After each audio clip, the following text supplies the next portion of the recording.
jail, and they are awaiting execution. No. Yeah, of course. How about? No, it's not recording. I think there's a time up. I click record again. Okay. Oh. So basically, right? Okay, because of this, right? President Suharto, as well as let me see, who is the prime minister at that time? Okay, 1960. Yeah, Tunku Abdul Rahman. Both of them wrote the letters to Lee Kuan Yew saying that okay, confrontation is ended. Let us be friends again. So can I request that Prime Minister Lee please release them? Okay. Excuse them from all their crimes and return back to Indonesia. Lee Kuan Yew, what did he say? No, they must pay for their crime. Okay, so immediately, so after this whole thing, Suharto and Tunku Abdul Rahman lost face, and Lee Kuan Yew executed both of them.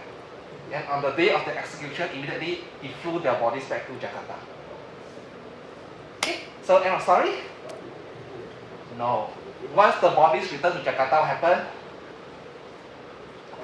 Many Indonesian civilians came and gave them a hero's welcome.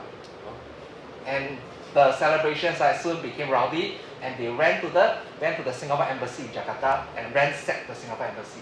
Okay, so they burned down the Singapore embassy basically. What the heck? Yeah, correct. So this is serious. So Singapore, Malaysia, Singapore, Indonesia became very bad ties again.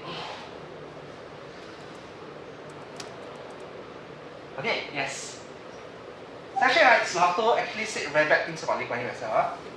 But luckily, over time, right, they started to calm down. Okay, so for this one, right, it's actually longer than the corregidor effect. So 5 years later, okay, actually partly because Lee Kuan Yew was also good enough, he sent a diplomat who is very, very good with Indonesian ties, okay, to Jakarta, and he started to restore good relationship. Especially, he cultivated a strong friendship with Suharto.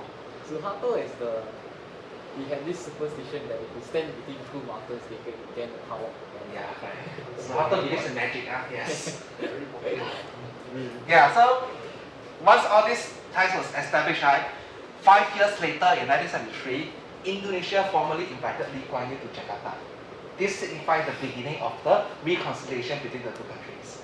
And Lee Kuan Yew decided to do one thing that will showcase Singapore's friendship. Lee Kuan Yew went to the grave of Osman and Harun, okay, the hero cemetery, okay, where he sprinkled flowers on the graves of these two soldiers.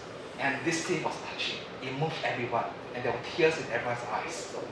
And with that, this whole conflict ended.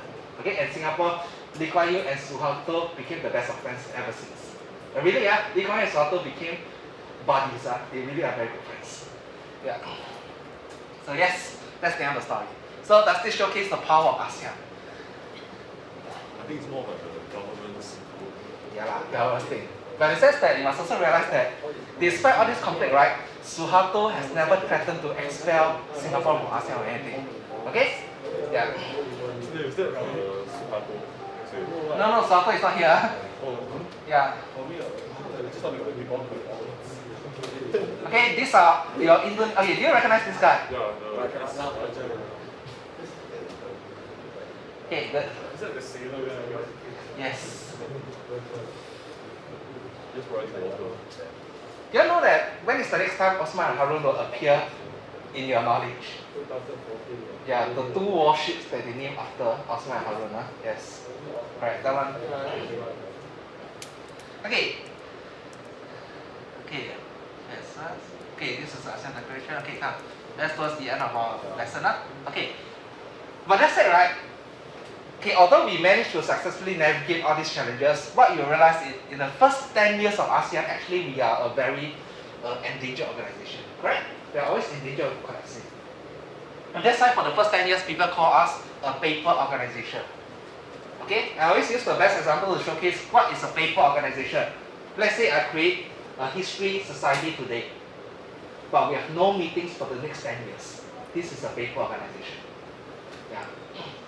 In the case of ASEAN, right, I cannot say that there are no meetings, just that the heads of governments have never met.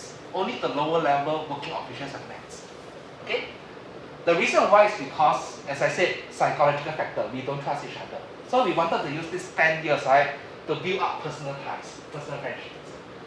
So that's why after 10 years, you realize that by then, at the very least, Suharto has become a familiar figure to all the ASEAN governments. So we now recognize him as a big brother. And of course, Singapore established very good ties with Suharto as well. Okay? Okay, but that said, right, how come in 76, ASEAN decided to do something different? For the first time, right, in 76, ASEAN decided to treat itself as a real organization. Up till now, we were just a paper organization. Huh? So what changed by 76? End of the war. Very good. End of Vietnam War. Okay, by end 75, the entire Indochina has become communist. America is out. ASEAN can no longer depend on external powers. Okay, so very quickly, Tet Offensive. This one, although right, you all learn about it in Vietnam War, about how it affected America, right? But do you know which region, which country had the worst impact? Thailand. Actually, not just Thailand, the entire Southeast Asia. Do you know why we were worried about this? Because it shows that the Americans cannot make it, isn't it? How can we trust the Americans if they cannot even handle the communists?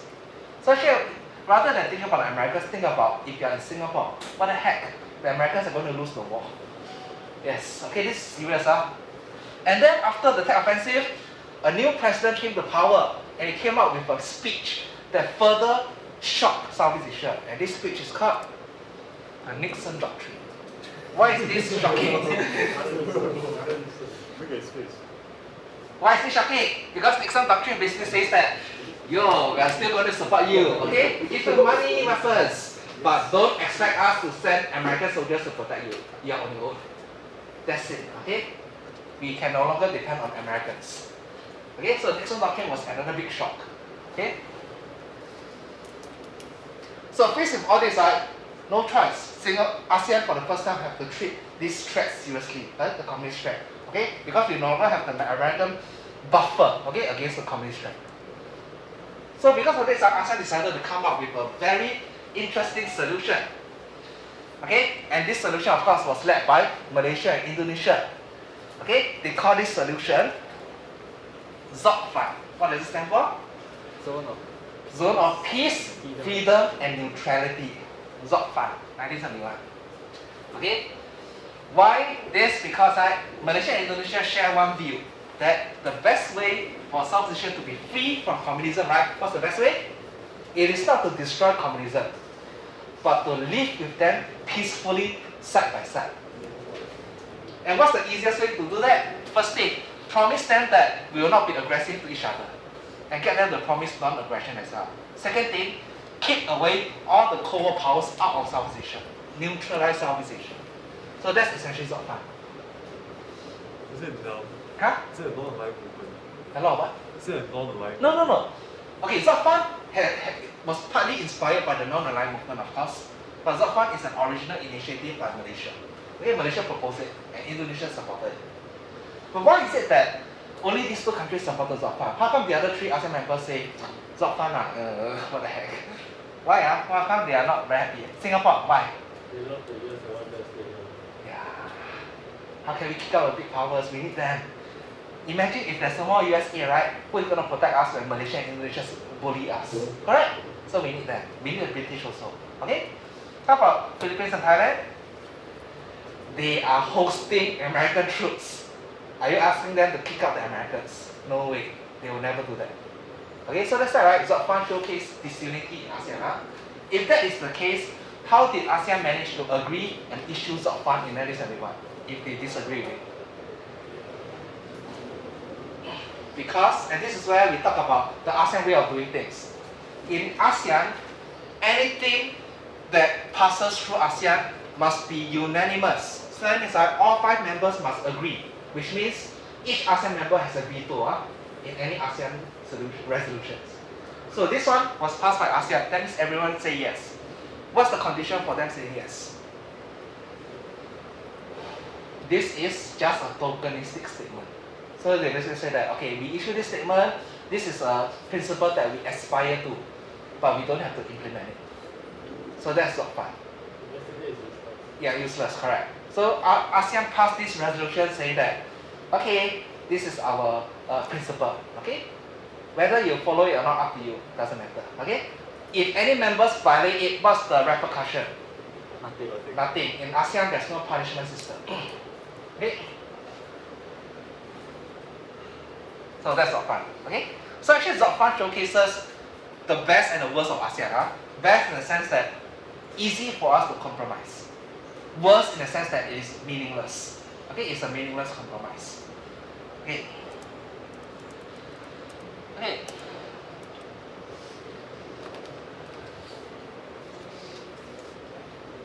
But even between the two countries that supported ZOCFAN, we can see that their idea is very different. Huh? Malaysia never really wanted the big powers to be totally excluded. Malaysia wanted the big powers to guarantee regional neutrality. But Indonesia is different. Indonesia is the biggest power in South Asia. Do not want any big powers here. They feel that Indonesia by itself can guarantee the safety of South Asia. Okay? Okay, this again highlights the fact that Malaysia don't trust Indonesia. Yeah. Okay. Okay, good. Cannot? Okay.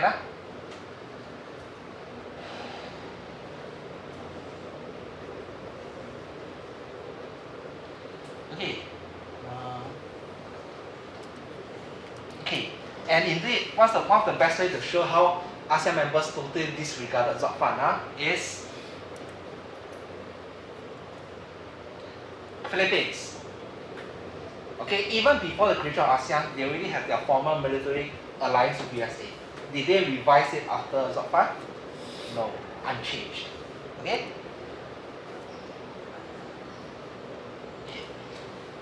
And Singapore, Malaysia, especially Malaysia, after signing ZOCFAN, we decided to join Britain to form the Five Power Defense Arrangements, FPDA. Okay, so these are all your former British colonies here. So actually, right, what we have done, right, is to show that we don't trust ZOCFAN. We don't trust our fellow South Asian members to give us security. We still want Britain. That's ZOCFAN for you. Okay? So that's FPDA. So Malaysia proposed ZOCFAN, but then withdrawing the advice. Yes. So Malaysia and Singapore don't trust Indonesia. Yeah. In fact, it's not just about don't trust Indonesia, we don't trust Southeast Asia to protect us. Yeah, we don't trust our members. Later on, as I talk about the Cambodian crisis, you'll understand why Singapore, we don't trust our neighbors. Okay? Okay, so this is the FPDA. Of course, every year it continues. There's only 1 year I think that it was suspended because of Singapore-Malaysia dispute. Okay? But other than that, it has resumed every year. Okay, FPDA.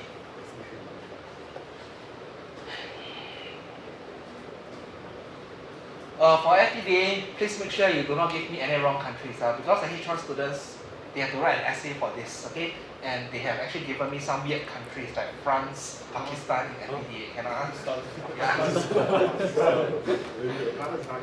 Okay. Okay, that's all fun. Okay? So, Vietnam War coming to an end, America losing, South Asia came out with ZOCFAN, and then promptly disregarded it. Okay? So that's ASEAN. Then the next challenge to face ASEAN happened in 1972. Anyone remember what happened in 72? Do you know what is this? Yes. Oh. Yes, China and USA suddenly became friends. And this was a big surprise to everyone. Nixon and Mao Zedong, okay? Now, is this good for USA? China now become friends. Yes, now they have an additional chess piece, right, to use against the USSR. Yeah, now USSR is surrounded, correct, by its enemies. Okay? For China, good or not? Yes. Yes, because in case you have forgotten, or rather you may not know, China and USSR just had a major war. Or rather, not major, it's not really a major war, but border war in 1969. So they have now become military enemies as well. Okay, so China needed USA also. But how about Southeast Asia? Were they happy with this news? No. If you're Southeast Asia, why wouldn't you be happy? China being the friend of USA, isn't it good? Okay, this is where I want you all to remember your STEAM 1, your J1 knowledge. All the communist movements that you learn about in Southeast Asia, right? You know which power supports them? China. China. Did China promise to end support for them? No. Very important. China continues to support all the communist insurgencies across Southeast Asia. Thailand continues to fight. Okay, the CPT. Myanmar, the CPP continues to fight with Chinese support. Okay? Laos already in power, the communist regime, but they were supported by both the Chinese and the Soviets. Okay? Okay? And of course, as of 1960, wait, that was 72, right? Yeah, not yet, right? They are still, these three are still not communist yet. Okay? But they are all communists were fighting and supported by the Chinese, of course. Okay? Philippines definitely Chinese supported, the communists. PKI already gone. But before PKI was gone, who was the biggest supporter? China again. Yes. And that's why the PKI massacre, many were killed were Chinese because Chinese were associated with communists. Okay? Okay? And finally, Jinping, okay, who is still fighting the second emergency. Okay, he also received Chinese support. Okay, yes. So that's what China, right? It's not seen as a benevolent force, it is actually a negative force. Yeah. So, with this change of the international Cold War situation, how should ASEAN respond? Should we become friends with China or should we continue to be enemies towards China? This is why you see ASEAN again become disunited. 3 countries decided, okay, since USA have done so, I shall do it as well. Who? Malaysia started first. And this decision was fiercely criticized by Lee Kuan Yew. He felt that the Malaysians did not use their brain. They suddenly do this. Okay? Because actually Malaysia have a lot to lose from being friends with China without China guaranteeing to be non-aggressive towards Southeast Asia. Okay? Then of course the next 2 countries will be Philippines and Thailand. After Malaysia did it, Philippines and Thailand also did so. You'll notice that these are the 2 countries that are US allies, correct? How come they will do that? Okay, follow US lead, that's one thing. But the other thing also because they do recognize that once the US, after the Nixon Doctrine, they cannot rely exclusively on the US anymore. So China offers a closer guarantee, correct? Compared to the USA. Yeah.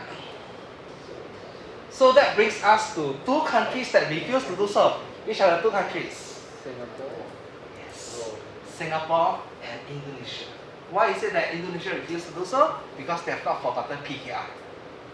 They refuse to have anything to do with Mao Zedong's regime. And if Indonesia refuses to do so, Singapore also refuses. Because our principle has been very clear. For Singapore, as long as Indonesia and Malaysia doesn't recognize China, we will never do so. Why? Because we don't want to be seen as the 3rd or 4th China.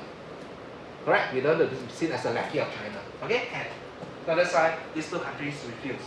Until the Cold War ended, then we do that. Okay? Okay, very good. Ending ready? Of course, this one. This is the iconic moment. 30th April 1975, the VRV, okay, the North Vietnamese tanks broke into the South Vietnamese presidential complex, okay, and end of the Vietnam War.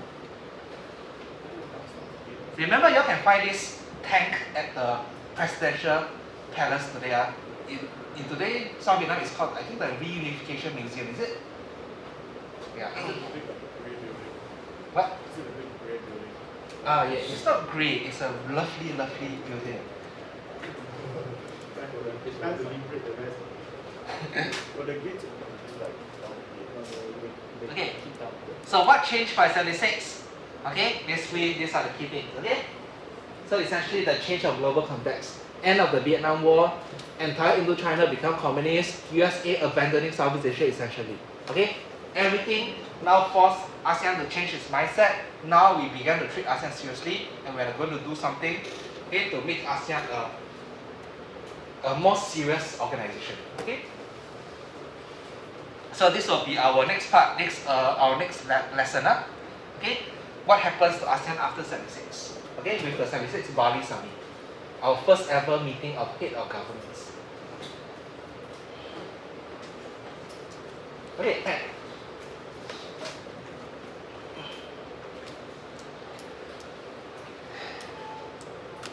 Okay. Now, right, I just want to do one thing, okay? As a revision, okay, to make sure you all understand what I've just gone through. Okay? I know that you all didn't bring your SBS. I'm not going to do the sources out, but I want to look at the question and ask you to tell me the answer.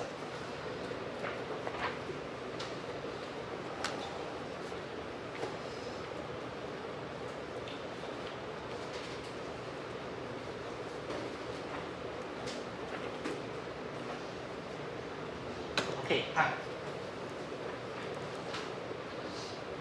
look at the part B question. How far do the sources support the view that ASEAN's founding in 67 was mainly due to security rather than economic reasons? Even without looking at the sources, are you able to give me the answer? Mainly due to security rather than economic reasons. Security. Okay? Mainly security. In that case, what evidence do you think is likely to appear to support economic reasons? Well, you bring the some of you brought the sources, but even without looking at the sources, what sort of evidence can prove that it is for economic reasons?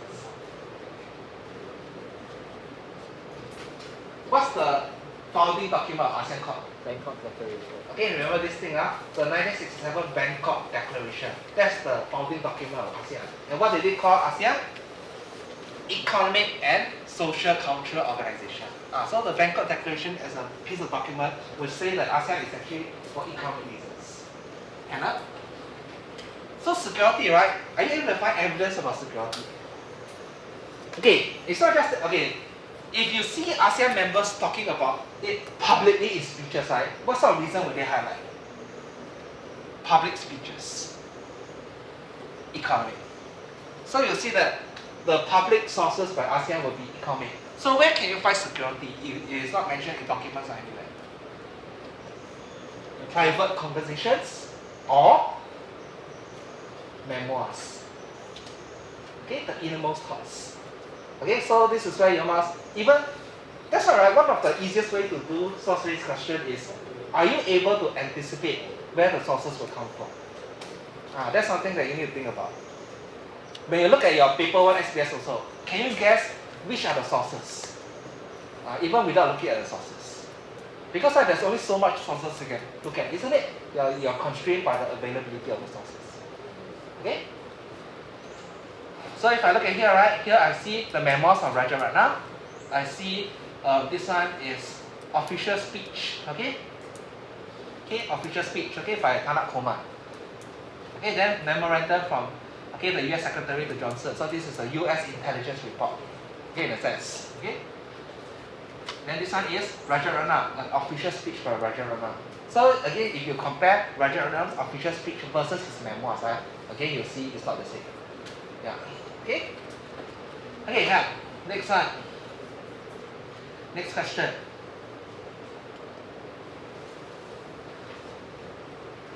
How far do sources say they support the assertion that ASEAN played a key role in handling the Sabah dispute? Yes or no?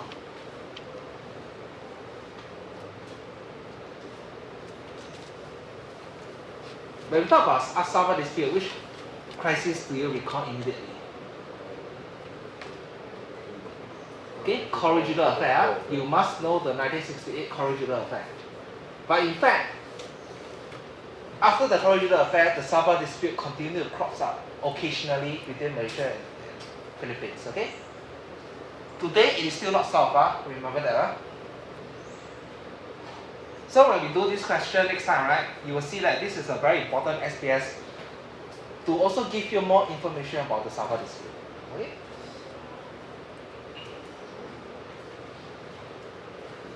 Okay.